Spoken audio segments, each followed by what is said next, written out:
ओम श्री गुरुभ्यो नमः। मीमांसा परिभाषायाः चिन्तनस्य प्रक्रमः प्रचलन् वर्तते। तस्मिन् प्रक्रमे ह्यस्तने दिवसे अस्माभिः अपूर्वस्य विषयचिन्तनं विहितं। तत्र यदा अस्माभिः कर्माणि क्रियन्ते तदा तानि कर्माणि क्षणे क्षणे अर्थात् तत्कालं विनष्टानि भवन्ति। तत्कालं विनाशशालिभ्यः कर्मभ्यः स्वर्गादिफलानां सिद्धिः भवितुं न शक्नोति। अतएव कर्मस्वर्गयोः मध्ये एकः कश्चन व्यापारः अङ्गीकर्तव्यः।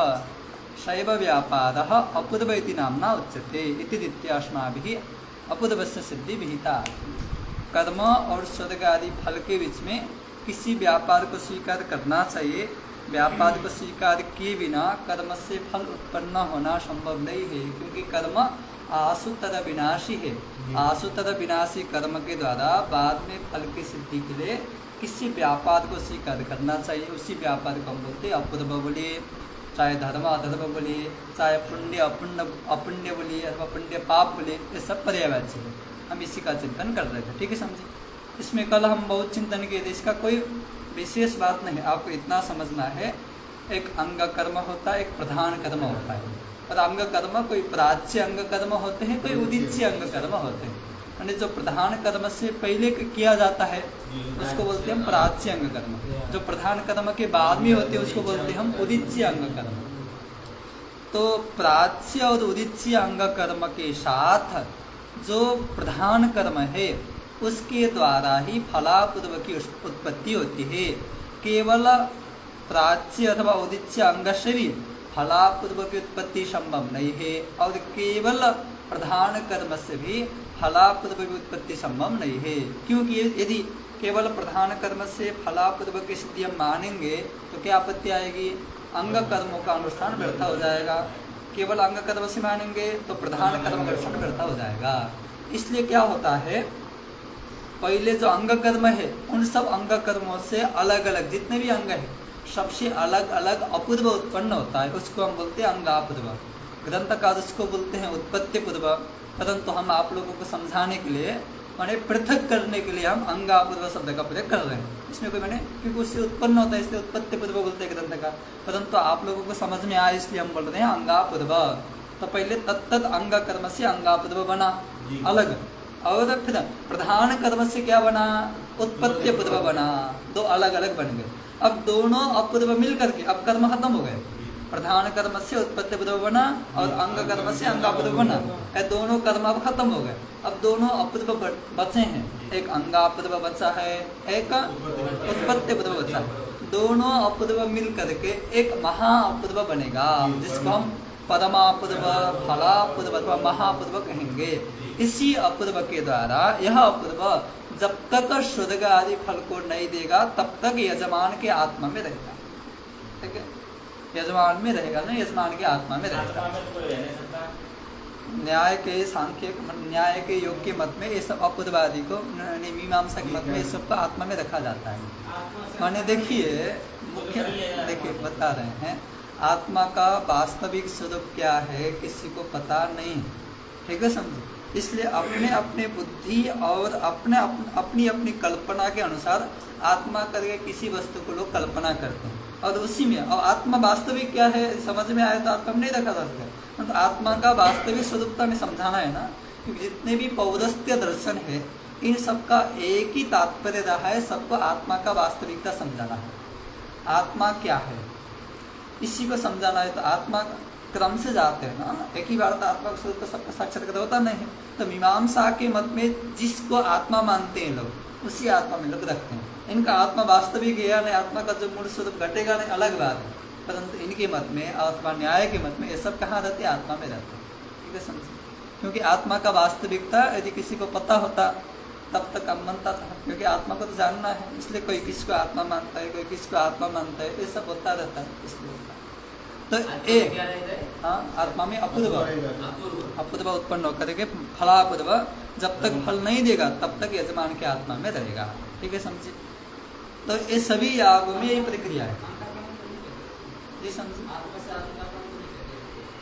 आत्मा नहीं, आत्मा करके आत्मा ही कहते हैं। कभी कभी वेदांत के ग्रंथ में आत्मा करके अंतकरण को लिया जाता है। पश्यन्त्यात्मानमात्मना ध्यानेनात्मनि पश्यन्ति पश्यन्त्य केचिद आत्मानमात्मना करके आया है गीता 13 तो केचित आत्मानम आत्मना आत्मनि ध्यानेन पश्यन्ति, तो आत्मा में आत्मा के द्वारा आत्मा को देखते हैं। तो एक ही में एक ही के द्वारा एक ही दर्शन कैसे कर सकते हैं? तो अलग अलग अर्थ करना पड़ता है इसलिए आत्मा का। ऐसी जगह अलग अलग अर्थम चिंतन होता है वेदांत में, पर यहाँ ऐसा नहीं। ठीक है, तो ये सभी यागों में ये प्रक्रिया अलग अलग अंग से अंगापूर्व, प्रधान याग से उत्पत्ति पूर्व, दोनों मिलकर के महापूर्व, फिर बाद में सदगादि की सिद्धि। सभी यागों की यही प्रक्रिया है। दर्शपूर्णमास याग में थोड़ा सा भेद है। उसमें क्या होता है, अलग अलग अंग, एक नया कल्पना करना और कोई विशेष नहीं। अलग अलग अंग से अंगापूर्व हो गए और 3 प्रधान होते हैं। दर्शन में 3 प्रधान याग होते हैं। कौन कौन? दर्शन में कौन याग? आग्नेय याग, ऐन्द्र दधि याग, ऐन्द्र पयो याग। आग्नेय याग, ऐन्द्र दधि याग, ऐन्द्र पयो याग। ये दोनों को ऐन्द्र दधि और ऐन्द्र पय, ये दोनों को क्या कहते हैं? सान्नाय्य याग कहते हैं। तो दर्शन में 3 याग हो गए प्रधान और इसके सहायक अन्य होंगे। और पूर्णमास में भी 3 याग प्रधान हो गए, आग्नेय, अग्नि, सोम्य, उपांश। और ये आपको समझना है। और दर्श पूर्णमास है ना, पहले पूर्णमास याग किया जाता है। पहले पूर्णमास याग किया जाता है, उसके बाद दर्श किया जाता है। और पूर्णमास में जो 3 है ना, आग्नेय, अग्नि, सोम्य, उपांश, इसमें आग्नेय और अग्निशोमीय ये दोनों का अनुष्ठान करने के बाद ही उपांश याग का अनुष्ठान करना चाहिए। उपांश का अर्थ होता है अस्पष्ट उच्चारण, मंद उच्चारण। जिस याग में मंत्रों को मंद उच्चारण करके विधान किया जाता है, उस याग को भी उपांश याग कहा जाता है। एक उपांश जप होता है, एक उपांश याग होता है। इसलिए उपांश जप भी हो सकता है, उपांश याग भी हो सकता है। अभी हम जो बात कर रहे हैं उपांश याग के विषय में बात कर रहे हैं। ठीक है, समझे? तो 3 दर्शन में 3 प्रधान याग होते हैं, पूर्णमास में 3 प्रधान याग होते हैं और अंग अलग अलग सब में होंगे। तो अब दर्श याग में अथवा पूर्णमास में इस सब में, ये दोनों में अलग अलग अंग से अंगापूर्व होंगे और अलग अलग जो 3 है, 3 से 3 उत्पत्ति पूर्व होंगे। ये बन गए अलग अलग अंग से अंगापूर्व अलग बन के बैठा है। और अलग अलग 3 प्रधान याग से 3 प्रधान याग से 3 उत्पत्ति पूर्व बन के बैठे हैं। अब जो अंगापूर्व उत्पत्ति पूर्व है, ये दोनों मिलकर के 3 अंगापूर्व हैं और 3 उत्पत्ति पूर्व हैं। और अंगापूर्व जितने अंग उतने हो सकते हैं। ये 3 उत्पत्ति पूर्व और अंगापूर्व, ये दोनों मिलकर के एक समुदाय पूर्व बनेगा दर्शन में। और पूर्णमास में भी 3 उत्पत्ति पूर्व और उसके अंगापूर्व, ये दोनों मिलकर एक समुदाय पूर्व बनेगा। और दोनों समुदाय पूर्व मिलकर एक महापूर्व बनेगा और महापूर्व से फल मिलेगा। तो यहाँ एक नया कल्पना है। वहाँ भी अंगापूर्व उत्पत्ति पूर्व सब में होता ही था। यहाँ पर हम क्या करते हैं, क्योंकि 3 प्रधान याग होते हैं, इसलिए 3 प्रधान याग और अंगापूर्व दोनों को मिला करके बीच में एक नया अंगापूर्व समुदाय पूर्व की हम कल्पना करते हैं। और दोनों समुदाय पूर्व मिलकर के महापूर्व बनेगा। महापूर्व से स्वर्गादि फल की सिद्धि होती है। ठीक है, समझे? कल का पाठ का पूरा तत्व इतना है। इतना दिमाग में बैठाएंगे आप तो आपको पंक्ति पता लग जाएगी। देखिए, ग्रंथ का पूरा पंक्ति हम लोग याद नहीं कर सकते, इसलिए ग्रंथ को समझना है। किसी भी ग्रंथ को तैयार करना है तो आपको यही करना है, जो पाठ है जितने भी है उससे आपको मूल रहस्य को खींचना है। इसका पूरा सार संक्षिप्त क्या है उसको आपको खींचना, उसको दिमाग में पकड़ के रखना, पंक्ति लगती जाएगी, है ना? इसलिए ग्रंथ को लगाने की कला यही है। ग्रंथ का जो मूल रहस्य है पूरा, कभी कभी 10-15-20 पृष्ठ में एक ही बात बताना चाहते ग्रंथ का, तो 20 पृष्ठ पढ़ते रहते क्या बताता है पता ही नहीं चलता है। एक कोई गड़बड़, कोई मतलब नहीं रहता। इसलिए आपको केवल पढ़ने का मतलब यही होता है, उसको मूल रहस्य को आपको खींचना है। खींच पाएंगे तो आपको पढ़ाई हो गए। क्या करना है, मूल रहस्य मिल गया आपको। तो पंक्ति में सभी पंक्ति अंतिम में वही जा रहे हैं, तो पंक्ति तो ही ले जा सकते हैं, आप घटा सकते हैं। व्याकरण थोड़ा भाषा ठीक है, आपको पंक्ति लगा सकते हैं। पंक्ति का अर्थ करने में कोई परेशानी होती नहीं है। संस्कृत में परेशानी किस में होती है, उसका तात्पर्य समझने में। बहुत लोग थोड़ा संस्कृत भाषा पढ़ते हैं, अनुवाद थोड़ा आता है तो पंक्ति का अर्थ लगते हैं, उनको लगता है ग्रंथ लग गया। उनको ग्रंथ का 1% भी लगा होता नहीं है। जब उसको तात्पर्य को पकड़ लेते हैं तभी ग्रंथ लगा होता है। आजकल बहुत ही होता है, समझे, थोड़ा अनुवाद हो गया और थोड़ा संस्कृत भाषा आता है, व्याकरण पूरा पढ़े हैं तो शब्द का अर्थ लग जाएगा। उनको लगा कि हमें आ गए सब शास्त्र शब्द का अर्थ, इसका शब्द इसका अर्थ यही होता है। इसलिए इसको पढ़ाई नहीं कहते हम लोग, उसका सार संक्षिप्त आपको खींचना है, वो समझना है, वो समझ में आए तो पंक्ति तो लगती जाएगी, क्या करना है उसको। इसलिए इसका तात्पर्य इतना ही है, इसका हमने निरूपण कल किए थे। अब हम आज करेंगे विदेश त्रैविध्यम। पहले हमने विधि का 4 भेद किया था, ग्रंथ का 4 भेद करके निरूपण नहीं किए थे। पहले 6 वाक्य का निरूपण किया इन्होंने और एक प्रयोग विधि का अलग निरूपण किया था, ठीक है समझे। उन्हें इसको हमने अंतिम में समन्वय किया था कि ये सभी 6 वाक्य और प्रयोग विधि ये सबको 4 विधि में हम अंतर्भाव कर सकते हैं, ये हम सब निरूपण कर दिया। इस प्रकार से विधि का एक प्रकार से विधि का 4 भेद 4 विभाजन हमने किया, 4 प्रकार से हमने विभाजन कर दिया। अब फिर प्रकारांतर से उसी विधि का 3 भाग किया जा सकता है। देखिए समझिए, द्वादश लक्षण में कितने अध्याय है? 12 अध्याय है। प्रथम अध्याय में किसका निरूपण है? धर्म अधर्म का, धर्मे प्रमाणम, धर्म अधर्म का पूरा निरूपण है। द्वितीय अध्याय में धर्म अधर्म का भेद का निरूपण है, तो हम यही विचार कर रहे हैं अभी। तृतीय अध्याय में फिर श्रुति लिंग वाक्य प्रकरण स्थान समाख्या सबका निरूपण है, हम उसमें जाएंगे क्रम से, ठीक है समझे। तो प्रथम अध्याय का ही बात हम अभी कर रहे हैं पूरा। प्रमाण भेद से सत्व प्रयुक्ति क्रमसंज्ञतः अतिथेशोधिकारस्य सामान्यंच विशेषतः ओहो वादस्य तदकस्य प्रसंगशोधितः क्रमात् करके आएगा ग्रंथ में, माने क्रम से इस सबका निरूपण आपको मिलेगा पूर्व मीमांसा के 12 अध्याय में। अब हम ये समझे, हाँ, द्वादश लक्षणी पहले प्रमाण भेद शेषत्व प्रयोग क्रम अतिदेश, फिर अधिकार सामान्य अतिदेश विशेषातिदेश अधिकार ऊह बाद और तंत्र और प्रसंग, इस सबका क्रम से निरूपण 12 अध्याय में, ठीक है समझे। हम फिर विधि का निरूपण करेंगे। पुनः अपि विधि त्रिविधः, फिर भी विधि का 3 भेद हो सकता है। हमने विधि का 4 भेद किया, फिर वही विधि फिर 3 प्रकार का होता है। कौन कौन है तो बता रहे हैं। अपूर्व विधि ही, नियम विधि ही, परिसंख्या विधि इति 3 विधि। एक अपूर्व विधि, दूसरा नियम विधि, तीसरा परिसंख्या विधि। देखिए समझिए, न पूर्व इति अपूर्व कदम से निरूपण करेंगे। न पूर्व इति अपूर्व, जो पहले से ज्ञात नहीं है, माने जिसका विधायक कोई भी दूसरा वाक्य नहीं है, जो किसी भी दूसरे प्रमाण से सिद्ध नहीं है, ऐसे नया विषय को जो विधि बतलाती है उस विधि को हम कहते हैं अपूर्व विधि। प्रमाणांतर से अज्ञात, माने जो पहले नहीं है, नहीं माने ज्ञात नहीं, पहले नहीं माने पहले ज्ञात नहीं है, जिस विधि का हमें पहले से ज्ञात नहीं है, जो अज्ञात है, जैसे इक्वणसी के स्थान में यण होता है हमें पता नहीं है, इसलिए इक्वणसी अपूर्व विधि है।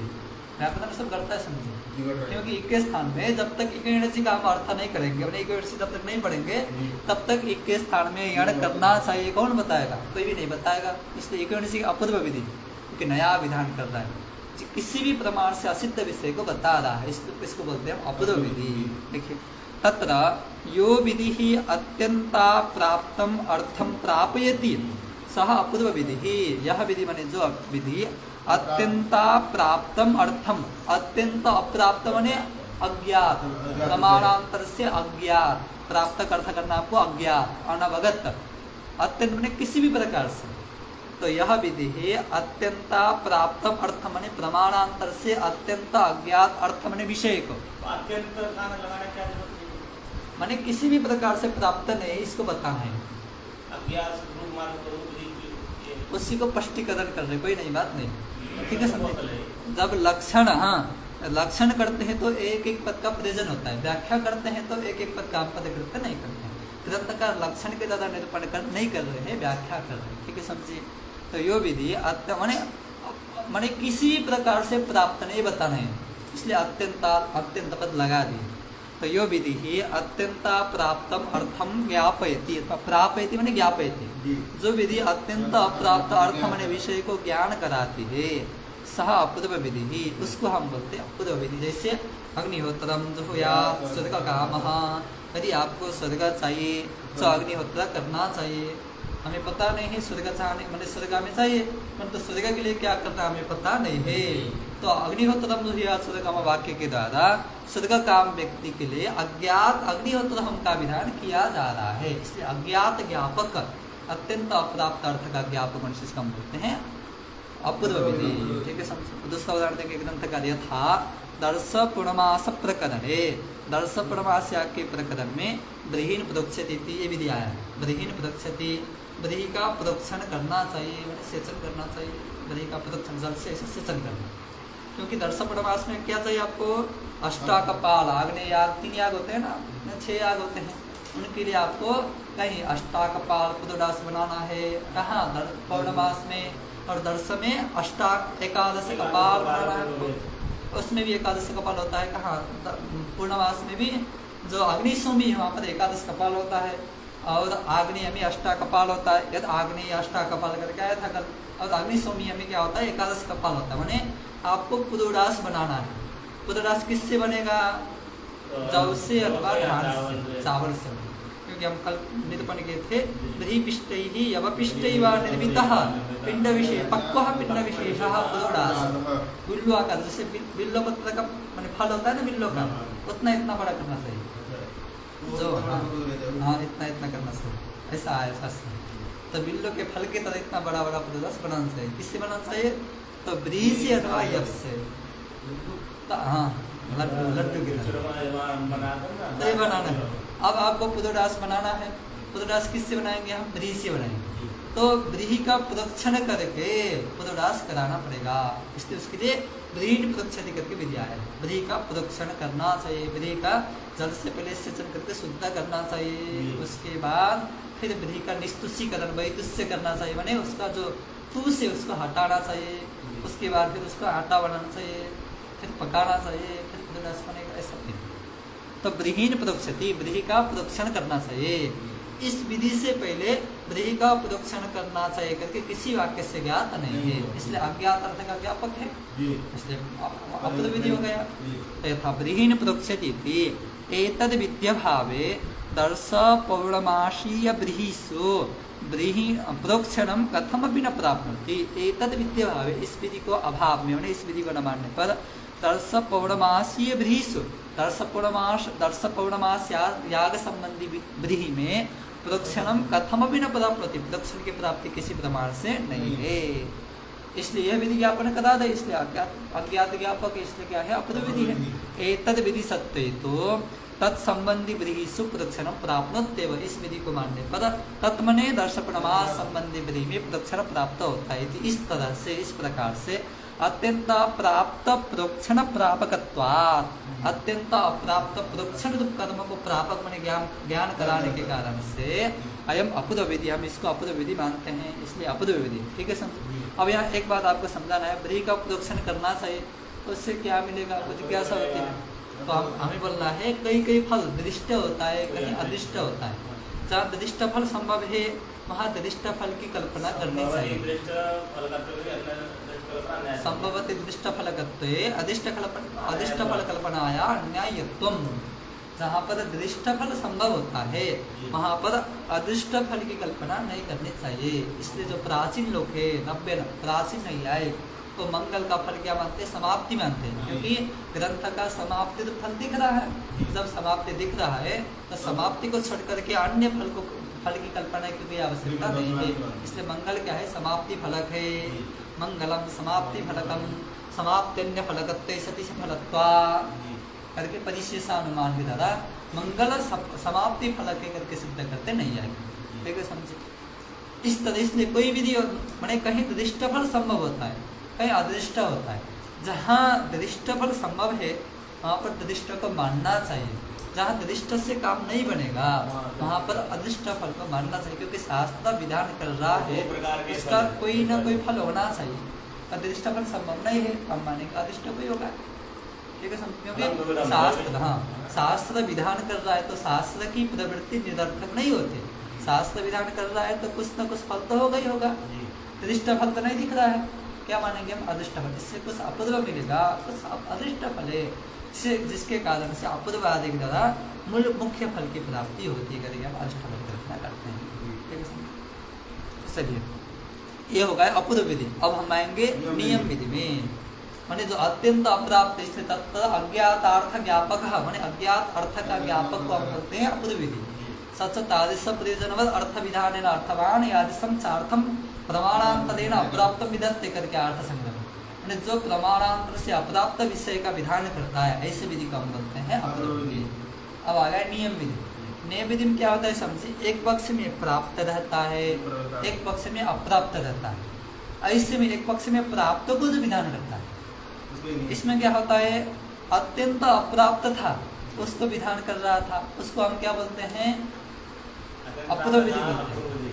अब एक पक्ष में प्राप्त है, एक पक्ष में अप्राप्त है, एक पक्ष में प्राप्त है, एक पक्ष में अप्राप्त है। ऐसे में जो एक पक्ष में अप्राप्त को जो विधान करती है, ऐसे में तब पुराण नहीं तो पढ़े करेंगे तब आपको कष्ट हो जाएगा। अभी इतना लीजिए, एक पक्ष में प्राप्त भी है, एक पक्ष में अप्राप्त है।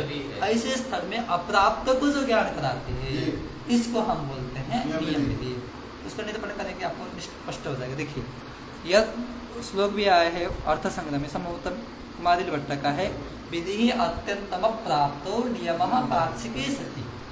विधि अत्यंतम प्राप्त, आपके टीका में दिया है, विधि अत्यंतम प्राप्तो नियमः पाक्षिके सति। अत्यंतम अप्राप्तो विधि है और पाक्षिके सति नियम। अत्यंत अप्राप्त होने पर विधि होती है। पाक्षिक प्राप्ति, एक पक्ष में प्राप्त है, एक पक्ष में अप्राप्त है, तब होता है नियम। और तत्र चान्यत्र च प्राप्तो, वहाँ भी प्राप्त है और अन्यत्र भी प्राप्त है, तब होता है परिसंख्या। तो तीन विधि होती है। हम नियम का बात कर रहे हैं। यस पक्षे अप्राप्तम अर्थम नियमयति, एक पक्ष में अप्राप्त अर्थ में विषय को जो नियमन करता है, ऐसी विधि को हम बोलते हैं नियम विधि। सनियम विधि उसको हम बोलते हैं नियम विधि। जैसे यथा, जैसे तत्तरे बने दर्श परमास प्रकरण एवं, दर्श परमास प्रकरण में ही वाक्य आ गया, ब्रीहीन अवहंती वाक्य आ गया। ब्रीहीन अवहंती, ब्रीही का अवघात करना चाहिए। अवघात माने निस्तुषीकरण, उसका भूसा को अलग अलग करना चाहिए। माने चावल को अलग करना और भूसा को अलग अलग करना, इसको बोलते हैं अवघात। और कैसे करना, तो क्या बोलते हैं, मुसल से, मुसल प्रहार से, मुसल की तरह अवघात करना, उसको मुसल बोलते हैं ना। हिंदी में क्या बोलते हैं, हिंदी में मुसल, मुसल तो संस्कृत, हिंदी में कुछ नया होना चाहिए। तो मुसल प्रहार, तो मुसल प्रहार के द्वारा, चलिए, तो मुसल प्रहार के द्वारा व्रीहि का निस्तुषीकरण करना, माने उसको भूसा को हटाना, इसको क्या बोलते हैं, अवघात। क्योंकि आपको दर्श परमास याग करना है, उसके लिए क्या चाहिए, पुरोडास चाहिए। पुरोडास किससे बनेगा, व्रीहि से। अब व्रीहि से, अब हम व्रीहि में आ रहे हैं, तो व्रीहि से बनेगा। व्रीहि से पुरोडास बनाना है। जब तक पुरोडास नहीं बनेगा तब तक याग होने वाला नहीं है। आपको पुरोडास बनाना है, किससे बनाना है, व्रीहि से बनाना है। अब भूसा से व्रीहि से बनाएंगे तो गड़बड़ हो जाएगा, इसलिए आपको मैंने निस्तुषीकरण करना है। इसका वैतुष्य, हमें क्या करना है, वैतुष्य करना, मैंने उसको तुषा को, भूसा को हटाना है। कैसी हटाए, तो अनेक प्रकार से उपाय प्राप्त होते हैं। एक आजकल तो मशीन आ गया है, मशीन से भी हम हटा सकते हैं उसको। ऐसे पहले नाखून से ऐसे करके भी हटा सकते, नखा विदालन, नाखून से ऐसे करके भी हटा सकते हैं, नखा विदालन। हाँ, मैंने केवल एक उपाय है, केवल बता रहे उपाय, क्या क्या उपाय संभव है। दिन कितना लगेगा अलग बात है, उपाय क्या क्या संभव है केवल हम बात करें। हाँ, पत्थर से कोड करके हम कर सकते हैं, है ना, माने बहुत उपाय है। पत्थर से ऐसे कोड करके हम हटा सकते हैं, नाखून की तरह हम हटा सकते हैं, मशीन से हटा सकते हैं, और अवघात से। तो हमारे पास 4 उपाय प्राप्त है। अभी हम 2 को लेंगे, क्योंकि हमें समझाना है, हम 2 लेंगे, एक अवघात को लेंगे, एक नख विदलन को लेंगे। तो अवघात के द्वारा भी व्रीहि का निस्तुषीकरण प्राप्त है, और नख विदलन के द्वारा भी व्रीहि का अवघात प्राप्त है। दोनों प्रकार से व्रीहि का अवघात प्राप्त है। जब आप अवघात को छोड़ करके नख विदलन के द्वारा व्रीहि का निस्तुषीकरण करने लगते हैं, तब अवघात प्राप्त नहीं होता है, क्योंकि आपने छोड़ दिया। प्राप्त दोनों थे, कौन कौन, अवघात और नख विदलन। आपने अवघात को छोड़ करके नख विदलन आप करने लगे, अब कौन अप्राप्त हो गया, अवघात। ऐसी जगह अब अप्राप्त होगा। इस तरह से अप्राप्ति होने पर उसको विधान करेगा ये विधि। मैंने विधि अवहंती, नई नई विधि का नाक विदलन नहीं करना चाहिए, अवघात करना चाहिए करके नाक विदलन से हटा करके विधि का अवघात का विधान करेगा। अवघात यदि भी पहले प्राप्त था, परंतु जब हमने अवघात को छोड़ करके पक्षांतर में हम प्रवृत्त हो गए, तब अवघात एक पक्ष में अप्राप्त था। जी समझे, प्राप्त तो था ना, निषेध नहीं कर रहा है, समझे अवघात से। इसलिए व्याकरण देखिए, व्याकरण का आपको ख्याल करना चाहिए, व्याकरण का नियम और मीमांसा का नियम में बहुत अंतर है, ठीक है समझे। मीमांसा में जो परिसंख्या है ना, उसको व्याकरण नियम कहा जाता है, इसका मतलब करेंगे। मीमांसा में जो परिसंख्या है उसी को व्याकरण में नियम करके कहा जाए, इसलिए व्याकरण के नियम अभी यहाँ घटाने से काम चलने वाला नहीं है, क्योंकि मीमांसा का नियम और व्याकरण नियम अलग है। मीमांसा का जो परिसंख्या है उसी परिसंख्या को व्याकरण में नियम कहा जाता है, इसलिए मीमांसा का परिसंख्या का लक्षण व्याकरण के नियम में घटेगा, मीमांसा का नियम का लक्षण हमारे व्याकरण के नियम में घटने वाला नहीं है। इसलिए इसका आपको समझाना है, जब अन्य 2-3 प्रकार से प्राप्त होता है, जब उसको छोड़ करके अन्य उपाय की तरह प्रवृत्त होते हैं, तब अवघात आदि अप्राप्त होते हैं। ऐसे स्थिति में उसको विधायक जो विधि है उसको हम बोलते हैं नियम। अब आइए देखो, यथा तत्रैव जो विधान करने वाला है, जो नियम बनाने वाला है, हाँ, वैसे यदि हम प्राप्त जो है और वो हम वही कर रहे हैं, दोनों वही कर रहे तो नियम नहीं है। इसलिए जब उसको छोड़ करके पक्षांतर में जाते हैं आप, तब नियम करेंगे। जब अवघात भी प्राप्त है, नाखा विदलन भी प्राप्त है, यदि आप अवघात से करने लगेंगे तब नियम यदि करने का आवश्यकता नहीं, बात खत्म हो गए, कोई टेंशन नहीं। अब आप अवघात से कर रहे हैं, कुछ करना नहीं। यदि आप अवघात को छोड़ करके नाखा विदलन में प्रवृत्त होंगे, तब उससे हटाने के लिए विधि नवद्य आ गए, उस पक्ष में नियम है। यदि पहले से करेंगे तब तो कोई समस्या है नहीं वहाँ। हाँ, वो उस पक्ष में नियम, उसमें नियम नहीं आएगा, क्योंकि पक्ष में अप्राप्त का विधान नहीं कर रहा। नहीं, विधि तो है ही है, विधि में ही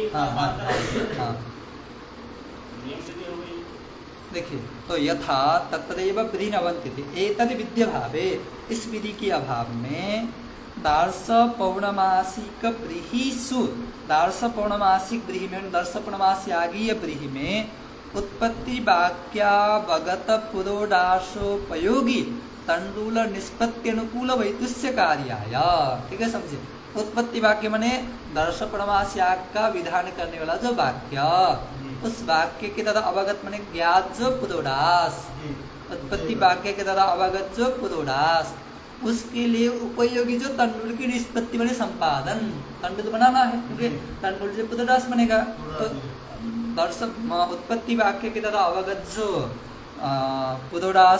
पुरोडास तद उपयोगी जो तंडुल निष्पत्ति, उसका अनुकूल माने जनक, जो वैतुष्य माने निस्तुषीकरण, उस वैतुष्य कार्य के उसको संपन्न करने के लिए अवहननवत, अवहनन के तरह कदाचित नख विदलम भी प्राप्नुयात्, कभी कभी नख विदलम भी प्राप्त होता है, इति होता है, दोनों प्राप्त होते हैं।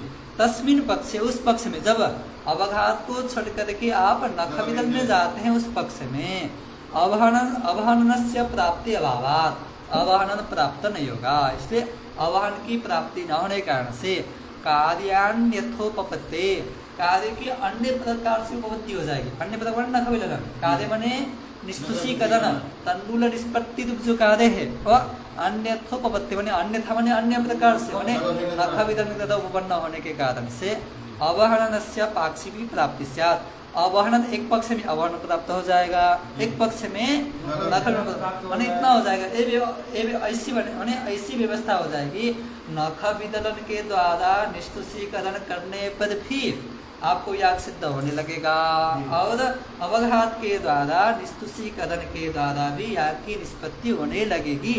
परंतु ऐसा होता नहीं, होता क्या है, जब आप अवघात के द्वारा निस्तुषीकरण करेंगे तभी आप याग सिद्ध हो जाएगा, यदि नख विदलन करेंगे तब याग सिद्ध होने वाला नहीं। स्वयं ग्रंथकार स्वयं निरूपण करेंगे, ठीक है समझ, इसके दूसरी स्वयं करेंगे, वही बताएंगे, ठीक है समझ। सती तो अस्मिन् विधौ, इस विधि को स्वीकार करने पर अवहननस्य वैतुष्यम कार्यमिति नियमे सती, अवहननैव वैतुष्यम कार्यम, अवघात के द्वारा ही वैतुष्य करना सही इति नियम से, ऐसा नियम मानने पर विदलनम सर्वात्मना निवर्तते। विदलन पूरा हट जाता है, क्योंकि दोनों पदार्थ थे, आपने नियम कर दिया, नियम को हट जाएगा, तो विदलन से हम नहीं कर सकते। नख विदलन के द्वारा कभी भी निष्कर्षीकरण हम कर नहीं सकते हैं, केवल अवघात के द्वारा ही निष्कर्षीकरण करना चाहिए। इति नियम विधि अयम, यह नियम विधि है। ठीक है, समझे? आपका जो प्रश्न है ग्रंथकार स्वयं करेंगे, इसलिए हम अभी नियम देखिए। न च वैतुष्यस्य अपि प्रश्न पूछ रहे हैं, आपको चाहिए क्या? पुरोडास। उसके लिए आपको तंडुल चाहिए, तो तंडुल तो जिस प्रकार से अवघात से बनेगा, नख विदलन से बनेगा, तो अवघात से क्यों करें हम? पुरोडास तो बनाना है आपको, पुरोडास तो एक ही बनना है आपको, चाहे हम नख विदलन से निष्कर्षीकरण करें, चाहे अवघात से करें, बनना तो वही है। तो क्यों हम नख विदलन को छोड़ करके अवघात में क्यों जाएं? ये प्रश्न बनेगा नहीं, स्वयं ग्रंथकार तो प्रश्न कर रहे हैं। न च वैतुष्यस्य नख विदलनेनापि संभवात्, नख विदलन के द्वारा भी संभव होने पर अवहनन नियमः व्यर्थ, अवघात का जो नियम आप कर रहे हैं व्यर्थ है। प्रयोजनाभावात्, कोई प्रयोजन नहीं, माने अपूर्व कोई प्रयोजन नहीं, उससे जो प्रयोजन सिद्ध नहीं हो रहा था, इससे नया कोई प्रयोजन बनने वाला नहीं है। इति वाच्यम न च वाच्यम, हाँ, इति वाच्यम न च वाच्यम, ऐसा आप प्रश्न नहीं कर सकते। क्यों? क्योंकि यदि आप अवघात माने हम यहाँ नियमादिष्ट माने नियमापूर्व कल्पना करेंगे, यदि आप अवघात के द्वारा निष्कर्षीकरण करेंगे तभी अपूर्व बनेगा। यदि आप नख विदलन से करेंगे अपूर्व बनेगा नहीं, क्योंकि जो महापूर्व है अलग अलग अपूर्व मिल करके बनता है, इसलिए अलग अलग अपूर्व बनना चाहिए।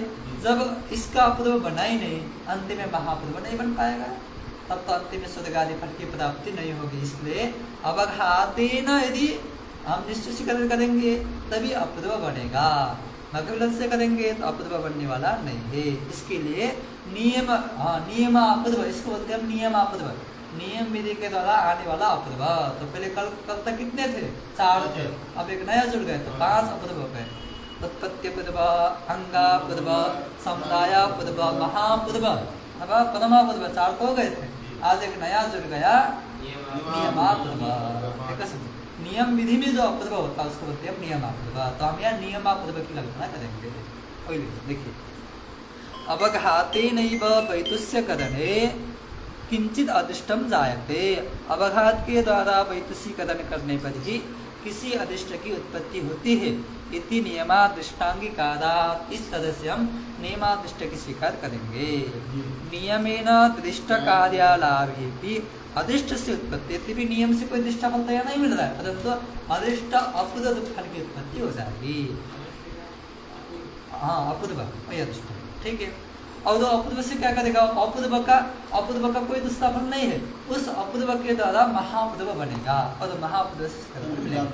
तत्स अपूर्वम, वह जो अपूर्व है यागोत्पत्ति पूर्व द्वारा, याग से जन्य उत्पत्ति पूर्व के साथ मिल करके फलापूर्वी उच्यते, फलापूर्व की उत्पत्ति के लिए कारण होता है। तो अंगापूर्व माने नियमापूर्व बन गया, अंगापूर्व तो है ही और उत्पत्ति पूर्व है, ये सब मिल करके महापूर्व बनेंगे। उस महापूर्व से क्या बनेगा? स्वर्गादि। तो फलापूर्व उसका उपयोग होता है। तेना नियमापूर्वाभावे फलापूर्व भी उत्पत्ति है। इस तरह से नियमपूर्व को नहीं मानेंगे तो फलापूर्व की निष्पत्ति नहीं होगी। इति कल्पना, ऐसा कल्पना किया जाता है इस तरह से। नियमापूर्व से न वैर्थ्यम, नियमापूर्व की व्यर्थता की कोई आपत्ति नहीं है। एवं सोमक्रियादि नियम उद्यम, इस तरह जो हम बता रहे हैं सोम का खनन करना है, अधुनया एक हायन्या पिंगाक्षा गवा सोमक्रियादि करके आया है। अधुन वर्ण वाली 1 साल की, हाँ, पिंगा अक्षर मैंने पिंगा ने पीले पीले क्या बोलते हैं, हाँ, ऐसे गाय की जो बछड़ी होती है उसके द्वारा सोमलता का खनन करना चाहिए गाय है। ऐसे मैंने सभी जगह यहाँ भी नियम है, इसी तरह करना चाहिए, दूसरे से करने पर आपको अवधि मिलने वाला नहीं है। करके सर्वत्र जहाँ पर भी ऐसा वाक्य आता है, क्योंकि आपको केवल सोमकलन करना है। हम पैसे को लेकर के सोमकलन कर सकते हैं, इसलिए सामान से हम कर सकते हैं, किसी प्रकार से कर सकते हैं, परंतु वाक्य आ गया अधुनया एक हायन्या पिंगाक्षा गवा, अधुर वर्ण वाली 1 साल की पिंगा अक्षी वाली गाय के द्वारा ही सोमकलन करना है, तभी आपको अपूर्व मिलेगा, तभी महापूर्व बनेगा, तभी स्वर्ग मिलने वाला है करके नियम मेरे का किया जाता है। सब इसलिए एक एक कर्म का पूरा हम पालन करेंगे तभी अपूर्व मिलेगा, तभी अंतिम में उसका तत्त फल मिलने वाला है। एक कभी छोड़ेंगे तब पूरा गड़बड़ है। हाँ हाँ, सोम का ग्रहण करके उस सोम के द्वारा याग करना चाहिए। नहीं नहीं, पिंगाक्षी माने 1 साल की पिंगा माने पीली पीली आंख वाली और अधुना माने अधुना लाल लाल वर्ण वाली गाय को दे करके, जिसके पास सोमलता है उसको ऐसी गाय को दे करके उससे सोमलता को ग्रहण करना, दान करना नहीं, ग्रहण करना। सोमलता का ग्रहण पैसे से नहीं करना, आपको गाय से करना, गाय को दे करके सोमलता का ग्रहण। हाँ उसकी गाय आंख है, उसकी कवरी इस प्रकार से नख विदलन को छोड़ करके हाँ। हाथ से हाँ हाँ हाँ, उसी तरह अन्य पैसे आदि को छोड़ करके इसी तरह आपको करना। तभी आपको देखिए, इसलिए सर्वत्र, इसलिए कभी कभी लोग बोलते हैं ना अंतिम काम, मुख्य काम तो आपके किए हैं, पहला थोड़ा छोटा है उससे क्या होगा, उससे कुछ भी नहीं होगा, थोड़ा छोटा तो पूरा गया आपका। ठीक है सर, लोग बोलते हैं पूजा में थोड़ा वाला छोटा है, अंतिम में तो आ ही गए थे, कुछ नहीं हुआ, सब हो गया, बोलते हैं ना थोड़ा छोटा तो पूरा छोटा हो गया, क्योंकि पहले का खत्म हो गया, महापुरुष बाबू को बनेगा नहीं तो आपको पूरा छूट गया। इसलिए पूरा नियम होना चाहिए, चाहे संध्या बंधन बने कोई हो, पूरा एक एक प्रक्रिया को पूरा करना चाहिए, तभी आपको ठीक है समझ। ये हो गया नियम विधि। अब हम जाएंगे परिसंख्या, भी सरल है। देखिए अपूर्व में क्या होता था, एक पक्ष में उन्हें अत्यंत अप्राप्त का विधान करते थे। नियम में क्या होता है, एक पक्ष में प्राप्त था, एक पक्ष में अप्राप्त था, अप्राप्त पक्ष में उसका हम विधान करते हैं, इसलिए अप्राप्त का प्रापक को हम बोलते हैं नियम, है ना। माने एक पक्ष में अत्यंत, इसलिए अत्यंत लगाया समझे। नियम विधि में भी अप्राप्त की प्राप्ति होती है, परंतु पाक्षिक अब आ गया। नियम विधि में भी अप्राप्त की प्राप्ति होती है, परंतु एक पक्ष में अप्राप्त उसकी प्राप्ति होती है, परंतु अपूर्व विधि में अत्यंत अप्राप्त की प्राप्ति होती है, वहाँ किसी तरह प्राप्ति नहीं है, इसलिए अत्यंत अप्राप्ति की प्राप्ति होती है। कहाँ, अपूर्व विधि में। नियम विधि में एक पक्ष में प्राप्त है, परंतु एक पक्ष में अप्राप्त है, तो एक पक्ष में अप्राप्त की प्राप्ति होती है। इतना भेद दोनों, ठीक है समझ। चलिए अब हम जाएंगे कहाँ, परिसंख्या। परिसंख्या में क्या होता है, जिसको करना है वह भी प्राप्त है, उससे भिन्न भी प्राप्त है, ठीक है। जिसको करना है वह भी प्राप्त है, उससे अतिरिक्त भी प्राप्त है। तब ये क्या करता है, उससे भिन्न को हटाता है। विधान करने में देखिए, नियम विधि में और अपूर्व विधि में विधान किया जाता है और परिसंख्या में हटाया जाता है। जो विधेय है वो भी प्राप्त है और जो करना है वो भी प्राप्त है, अन्य भी प्राप्त है। वहाँ पर दूसरे को हटाना, इतर को निवृत्ति करना, ये फल होता है कि इसका परिसंख्या दूसरे को हटाता है, ठीक है समझे। मैंने दूसरे को हटाना, ये फल होता है इसका परिसंख्या। उदाहरण देंगे, ग्रंथकार आपको स्पष्ट हो जाएगा। द्वयो हो समुचित्य प्राप्त, दोनों की प्राप्ति है, समुचित दोनों को, माने दोनों को अलग अलग प्राप्ति है। ऐसे होने पर इतर निवृत्ति फल का विधि परिसंख्या विधि, दूसरे को हटाने वाली जो विधि है, एक का विधान में तात्पर्य नहीं है, दूसरे को हटाने में तात्पर्य इस विधि, इसको बोलते हैं परिसंख्या विधि। यथा जैसे चयन प्रकरणे, आपको हवन करना है, आपको अग्निहोत्र याग करना है। अग्निहोत्र के लिए क्या करना पड़ेगा, आपको अग्नि का चयन करना है, अग्नि के लिए मिट्टी का चयन करना है, तो मिट्टी का आनयन करना है, आपको मिट्टी का चयन करना है, तो मिट्टी ले आना है। तो मिट्टी किससे ले आएंगे, तो दो उपाय है, आपके पास घोड़े भी है, गधा भी है, हाँ किससे ले आएंगे, तो दोनों से प्राप्त है। तब आप घोड़े से भी ले आ सकते हैं मिट्टी, आपको याग करना है, याग के लिए क्या करना है, वेदी बनाना है, वेदी के लिए आपको मिट्टी चाहिए, तो मिट्टी ले आना है, तो मिट्टी का चयन करना है, इसको चयन प्रकरण कहा है। तो मिट्टी के चयन प्रकरण में आपको मिट्टी का चयन मैंने मिट्टी का आनयन करना है, तो किससे ले आए, तो हाँ अश्व भी प्राप्त है और गर्दभ भी प्राप्त है, अश्व भी प्राप्त है और गर्दभ भी प्राप्त है। तो किससे ले आ, दोनों में से किससे ले आ सकते हैं, माने अश्व के द्वारा मिट्टी का आनयन भी प्राप्त है और गर्दभ के द्वारा भी प्राप्त है, दोनों से प्राप्त। अब मिट्टी का आनयन करना, अब इसमें वाक्य एक मंत्र आ गया इमाम। अब वहाँ पर यदि आप अश्व से ले आएंगे तभी अश्व को जो गले में रस्सी उसको पकड़ना पड़ेगा और अश्व को ले जा करके ले आना पड़ेगा, गले से ले जाएंगे तभी पकड़ के गले को लेकर के ले आना पड़ेगा। मैंने केवल हम उपाय बता दें, केवल प्रक्रिया बता दें, अकेले आएगा अलग बात है, कभी कभी अश्व भी अकेले आ जाता है, केवल बता दें। अभी ग्रंथ का अभी हम बता रहे हैं, पहले पूरा परिसंख्या की प्रक्रिया को आप समझ लीजिए, तब न परिसंख्या के आपको पता चलेगा, तब नियम विधि हमको बताएंगे। इसको हम अपूर्व क्यों नहीं मान सकते हैं और नियम नहीं क्यों नहीं मानेंगे, दोनों हम निर्माण करेंगे। अभी आपको इतना समझना है, इसको पूरा उदाहरण क्या दे रहे हैं उसका आपको दिमाग में बैठाना है। आपको चयन करना है। उसमें एक मंत्र आ गया, इमाम अग्निम्नम रसनामृतस्य इति अश्वाविदानिम आदत्ते। तो इमाम अग्निनम रसनामृतस्य मंत्र है, ठीक है। इमाम अग्निनम रसनामृतस्य इति माने इस मंत्र के द्वारा अश्वाविदानिम आदत्ते, अश्व की जो अभिदान रस्सी उसको पकड़ना चाहिए। तो इस मंत्र का उच्चारण करके अश्व का जो रस्सी है उसको पकड़ करके उस अश्व के द्वारा मिट्टी का आनयन करना चाहिए करके आ गए परिसंख्या विधि, ठीक है। कैसे बताएंगे, इति इस तरह से अश्व रसना ग्रहणांगत्वेन मंत्र विधि, अश्व का जो रसना है माने रस्सी है उसके पकड़ने के लिए मंत्र का विधान किया गया है। यह क्या परिसंख्या है, कैसे ग्रंथ का बोलेंगे, एतद विद्या भावे। यदि हम इस विधि को नहीं मानेंगे तो आपको क्या करना है, मिट्टी का आनंद करना है। तो गदास में गर्दभ से भी आनंद कर सकते हैं और अश्व से भी कर सकते हैं। अब यदि इति अश्वाभिधानिम आदत्ते, इस मंत्र के द्वारा अश्वाभिधानी को पकड़ना चाहिए। यदि हम इस विधि को नहीं मानेंगे, मान लेंगे ये विधि नहीं है, केवल मंत्र ही है, केवल मंत्र ही है। हाँ, केवल मंत्र ही। क्या मंत्र है, इमाम अग्निनम रसनामृतस्य, ये मंत्र है। अभी 2 मिनट आनंद से आप समझिए, ठीक है, समझिए। इमाम अग्निनम रसनामृतस्य मंत्र है, क्या नहीं है, इति अश्वाभिधानी में आदत नहीं है।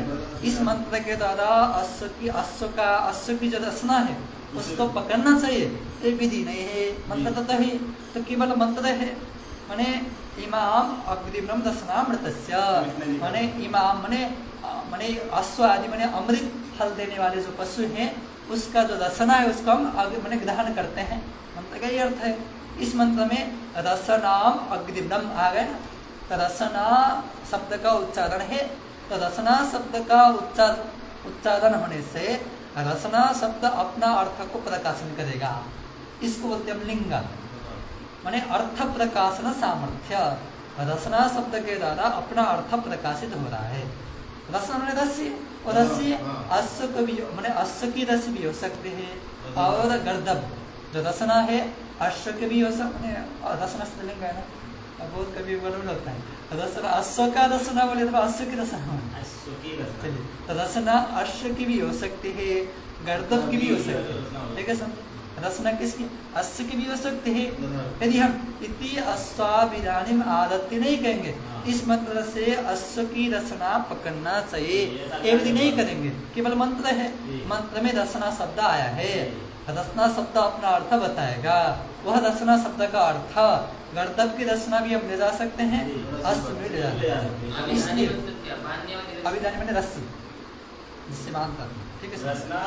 तो हाँ, तो हम गर्दभ माने यदि अश्वाभिधानी आदत्ते दिए सब प्रयोग नहीं करेंगे तो इमाम अग्निनम रसनामृतस्य, इस मंत्र में रसना शब्द का अर्थ प्रकाशन रूप लिंग के माध्यम से हम इस मंत्र के द्वारा अश्व की रसना भी हम पकड़ सकते हैं और गर्दभ की रसना भी हम पकड़ सकते हैं। तो इसी मंत्र के द्वारा अश्व रसना ग्रहण भी प्राप्त है और गर्दभ रसना ग्रहण भी प्राप्त है, ठीक है। समझे क्या क्या प्राप्त है, क्योंकि रसना इस मंत्र में रसना शब्द का प्रयोग है।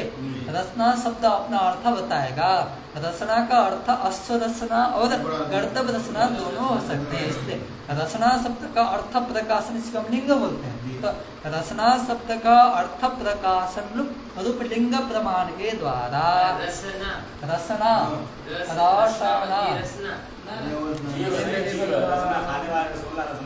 रसना का थी अर्थ भी होता है और रस्सी भी होता है, ठीक है।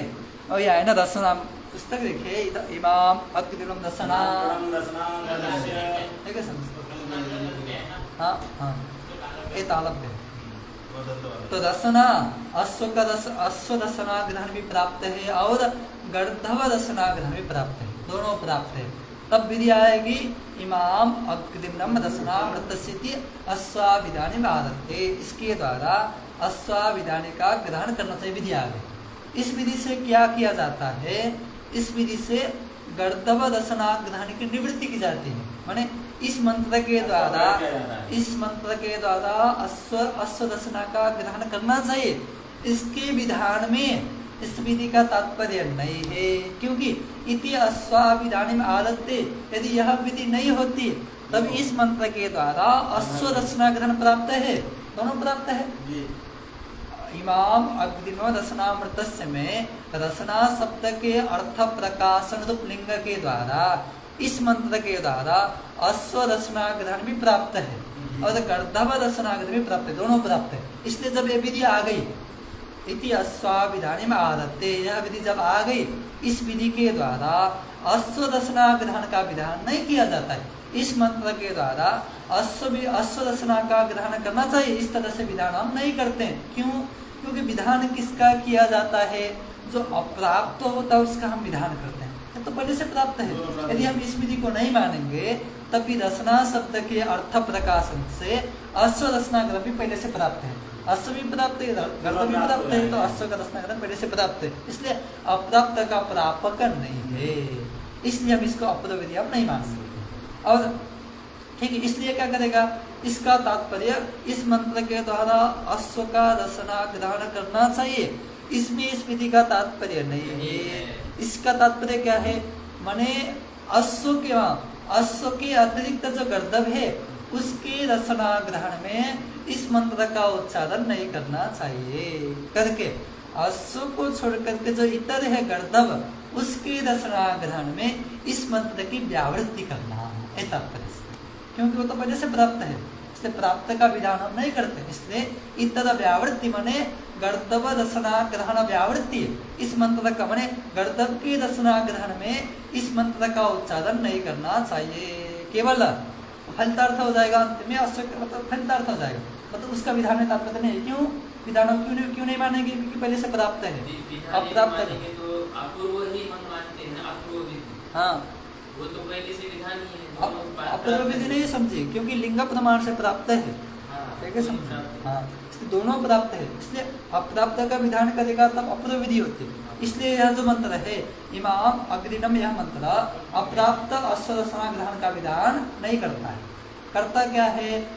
गर्दभ रसना ग्रहण से मंत्र की निवृत्ति कराता है, माने गर्दभ के रसना ग्रहण में मंत्र किसी मंत्र यही मंत्र है तो मंत्र का प्रयोग किए बिना ही यदि आप गर्दभ से मिट्टी ले आना चाहते हैं तो हाँ, वहाँ किसी भी मंत्र का उसकी रसना ग्रहण में मंत्र का उच्चारण नहीं करना चाहिए, मौन रह करके उसका रसना का ग्रहण करके उस गर्दभ से मिट्टी ले आना चाहिए, तभी आपको अपद मिलेगा। और यदि आप अश्व ले जा रहे हैं तो इस मंत्र का प्रयोग करना चाहिए। दोनों से कर सकते हैं, गर्दभ का भी निषेध दोनों से नहीं कर है। सकते हैं, गर्दभ का निषेध नहीं, दोनों से कर सकते हैं। मंत्र में व्यावृत्ति करेंगे, मंत्र में व्यावृत्ति, यदि अश्व से करेंगे तब मंत्र बोलना, यदि गर्दभ से करेंगे तो मौन होकर के आपको मिट्टी होने उसका रसना पकड़ना चाहिए।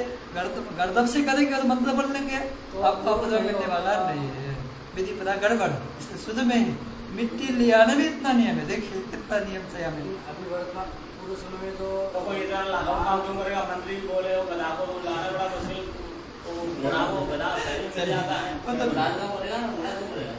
तो व्यर्थ हो जाएगा।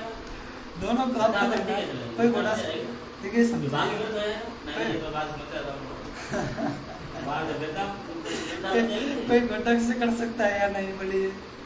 है कोई घटक से कर सकता है ना? राज कर सकता, लेकिन ये समाधान ये नहीं होना चाहिए। यार आज के गधे घोड़े कहाँ से ट्रैक्टर ये है सब अभी वर्तमान समय में जो यान है, हाँ। तो वर्तमान समय में किसी प्रकार की अपूर्व की उत्पत्ति नहीं होगी, तो किसी को स्वर्ग तो प्राप्त होने वाला है ही नहीं है। आजकल वैदिक क्या होते ही नहीं समझे ये बात। चलिए देखिए यही लिखा है, आइए हाँ बताएंगे अभी आएंगे। एतद विद्य भावे ही, इस विधि को न मानने पर पहले पूरा तरीके से समझिए ना, पूरा स्पष्ट करेंगे। इस विधि को न मानने पर रसना ग्रहण प्रकाशक मंत्र, रसना ग्रहण रूप अर्थ का प्रकाशन करने वाला जो मंत्र है रसनामृत यह मंत्र रसना आदान प्रकाशन सामर्थ्य रूपात लिंगात, रसना का ग्रहण रूप जो अर्थ उसके प्रकाशन माने ज्ञान कराने में सामर्थ्य रूप लिंग के द्वारा अश्व रसना आदाने अश्व रसना ग्रहण के तरह गर्दभ रसना ग्रहणे भी गर्दभ रसना दाने भी गर्दभ के रसना ग्रहण में भी नियमेन प्राप्त हुआ, नियम से प्राप्त है दोनों, नियमेन माने नियम की द्वारा नहीं माने स्वतः प्राप्त, स्वतः दोनों से प्राप्त है। ठीक है समझिए। जब इस विधि को मानेंगे सत्यस्मिन विधौ, इस विधि को मानने पर अनेन मंत्रेण इस मंत्र के द्वारा अश्वदशनाम एवं आददित, अश्वदशना का ही ग्रहण करना चाहिए, न तो गर्दभ दशनाम, गर्दभ का दशना का ग्रहण नहीं करना चाहिए। सातु तुष्णिम एवं ग्राह्या, सामने गर्दभ की जो दशना है उसका ग्रहण तुष्णि मने मौन होकर करना चाहिए। इति इस तरह से गर्दभ दशनायाम मंत्र निवृत्ति भवती इति, गर्दभ की दशना ग्रहण में मंत्र की निवृत्ति होती है, इसलिए दोनों प्राप्त थे। इस मंत्र के द्वारा गर्दभ दशना ग्रहण भी प्राप्त था, अश्व दशना ग्रहण भी प्राप्त था।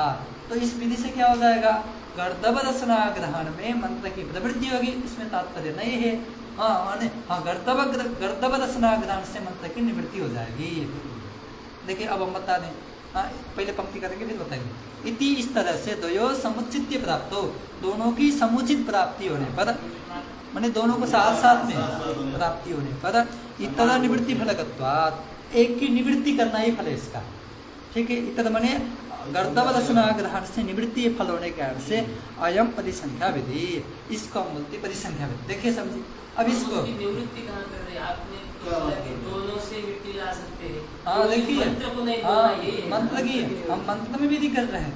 हाँ, मंत्र में विधि क्या है, इति अश्वाविधानी आदत्ते, इस मंत्र के द्वारा अश्व की अभिधानी में रचना को पकड़ना चाहिए करके मंत्र में विधि है।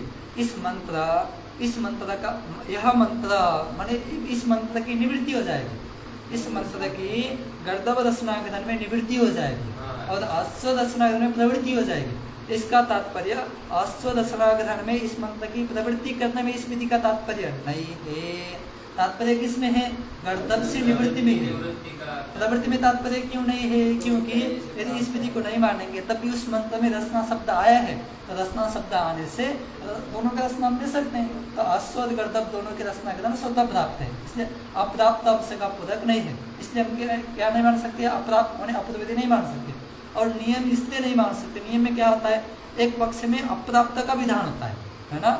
नियम में क्या होता है, एक पक्ष में अप्राप्त का विधान होता है। यहाँ पर इस विधि को न मानने पर एक पक्ष में अप्राप्त, दोनों पक्ष में प्राप्त है, दोनों पक्ष में प्राप्त ही, एक पक्ष में अप्राप्त का विधान नहीं, इसलिए नियम विधि भी नहीं है, अपद विधि भी नहीं है। तो बचा परिसंख्या, इसको परिसंख्या भी मानते हैं। ठीक है समझ, मैंने एक केवल बता दें कि दो उपाय संभव है। अश्व में देखिए, क्रिया में हमेशा कर्ता स्वतंत्र होता है, ज्ञान वस्तु तंत्र होता है। हम ये शब्द बहुत प्रयोग करते हैं, वेदांत में इसका बहुत प्रयोग होता है। ठीक है समझे, ज्ञान हमेशा वस्तु तंत्र होता है और क्रिया हमेशा कर्तृ तंत्र होती है। क्रिया वाले कर्ता किसी तरह से कर सकता है, वो अश्व से भी ले आ सकता है।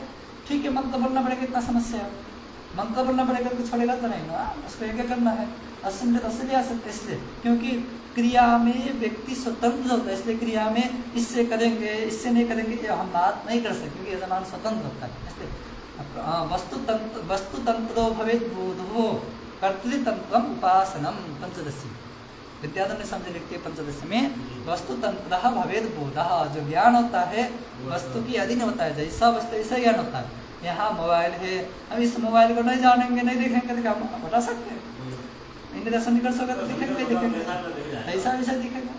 जो ज्ञान है वस्तु के अधीन होता है। हम ये मोबाइल, हम इसको नहीं मोबाइल हम देखेंगे, इसको हम घड़ी देखेंगे, घड़ी देखेंगे इसका नहीं देखेंगे। ठीक है, आप इसमें घड़ी की भावना कर सकते हैं, मतलब देखेंगे तो घड़ी ही मैंने मोबाइल ही देखेंगे। ठीक है समझे, इसलिए वस्तु में हमारी इच्छा का कोई मैंने अधीनता नहीं रखते। ठीक है समझे, दूसरा उदाहरण दे रहे हैं। एवं बोलिए,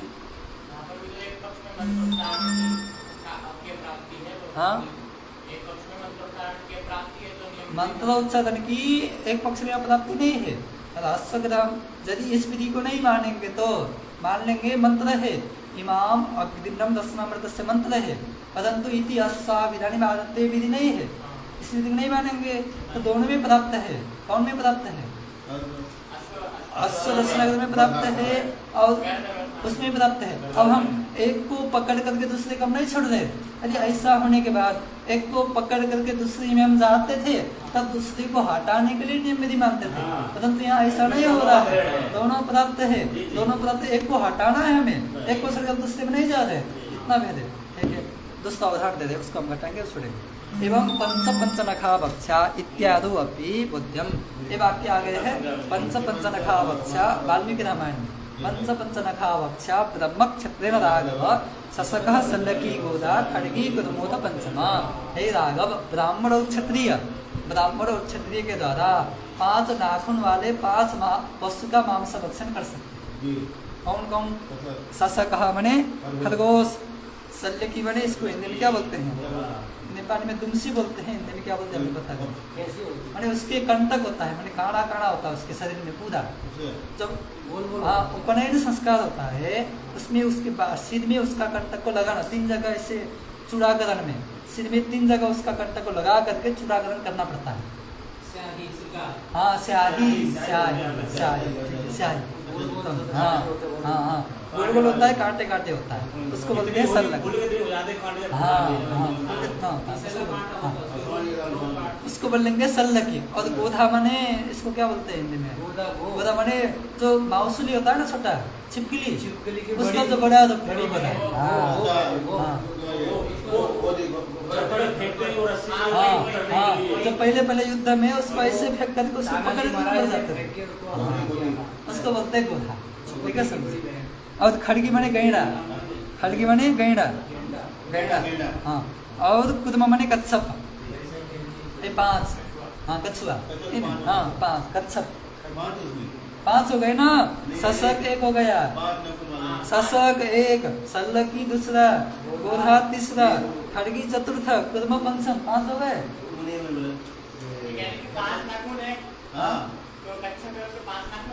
नहीं हाँ 5 नाखून होते हैं हाँ ठीक है। ये 500 का आप मांस भक्षण कर सकते करके आए। ठीक है सर? हाँ 5 नाखून होते हैं सबका। हाँ देखिए वही बता दे वही बात है, वही करना है। इस वाक्य में आए हैं 5 नाखून वाले 5 को आप खा सकते हैं। ये आ गया। और तो नहीं है पंच पंचनखा भक्षा 5 नाखून वाले 5 को आप भक्षण कर सकते हैं। और वो नहीं तो 5 नाखून वाले 5 का आप भक्षण कर सकते हैं करके वाक्य आ गए। इसका तात्पर्य क्या हमें समझना है? पदी संख्या विधि देखिए शास्त्र क्या बता रहा है? 5 नाखून वाले 5 का भक्षण करना चाहिए। इसको विधान करने की कोई आवश्यकता नहीं है, क्योंकि मांस भक्षण में लोग की प्रवृत्ति क्यों होती है? राग के कारण। मांस भक्षण में लोगों की प्रवृत्ति क्यों होती है? राग के कारण होती है। जब राग से प्रवृत्ति हो रही है तब ये 5 पंचनक वाले के भक्षण में प्रवृत्ति होते हैं और अन्य में भी होते हैं। तो पंच माने ये 5 पंच पंचनक भक्षण में प्रवृत्ति होती है राग से स्वतः, और ये 5 को छोड़ करके अन्य पंचनक अन्य पंचनक हो माने जो भी हो अन्य के भक्षण में भी राग से प्रवृत्ति हो रही है। ठीक है समझे? इसलिए शास्त्र का विधान 5 नाखून वाले 5 का भक्षण करना चाहिए करके 5 नाखून वाले 5 के भक्षण में शास्त्र का तात्पर्य नहीं है, क्योंकि वो तो राग से प्राप्त है। इसलिए इसका तात्पर्य क्या है? 5 नाखून वाले 5 से अतिरिक्त का मांस का भक्षण नहीं करना चाहिए। पंचनखातिरिक्त 5 माने पंचनखातिरिक्त का जो मांस भक्षण वो नहीं करना चाहिए करके इतना निवृत्ति में तात्पर्य। जो नख वाले हैं जो 5 जानवर है हाँ। उसका देखिए दोनों में भेद इतना हो जाएगा। यदि 5 नाखून वाले 5 का भक्षण करना चाहिए, इसको हम शास्त्र विधि मानेंगे। इससे मैंने 5 नाखून वाले 5 का मांस भक्षण करने पर भी आप पुण्य होने लगेगा। आप मांस भक्षण कर आपको पुण्य होने लगेगा, तो गड़बड़ी हो जाएगी ना। इसलिए शास्त्र का तात्पर्य मांस भक्षण विधान में नहीं है, तो शुद्ध पदार्थ। इसलिए 5 नाखून वाले 5 का मांस आप खा सकते हैं करके हानि भी शास्त्र विधान नहीं कर रहा है, तो राग से प्राप्त है। आप खाएंगे तो आपको दोष लगना है, क्योंकि शास्त्र भी कर्म को करने पर आपको पुण्य होता है, आपको इससे पूर्व होने वाला नहीं है। शास्त्र क्या करेगा? उससे भिन्न का भक्षण मत करिए करके उसको हटाएगा। इसको विधान यदि शास्त्र इसका विधान करता, यदि शास्त्र इसका विधान करता तो शास्त्र से विहित होगा ना कर्म, इससे आपको पुण्य मिलने लगेगा, गड़बड़ी नहीं होगी। तो मांस भक्षण से पुण्य होने लगेगा तो गड़बड़ी हो जाएगी। इसलिए ये 500 के विधान में शास्त्र का तात्पर्य नहीं है, 5 से अतिरिक्त की निवृत्ति में शास्त्र का तात्पर्य है।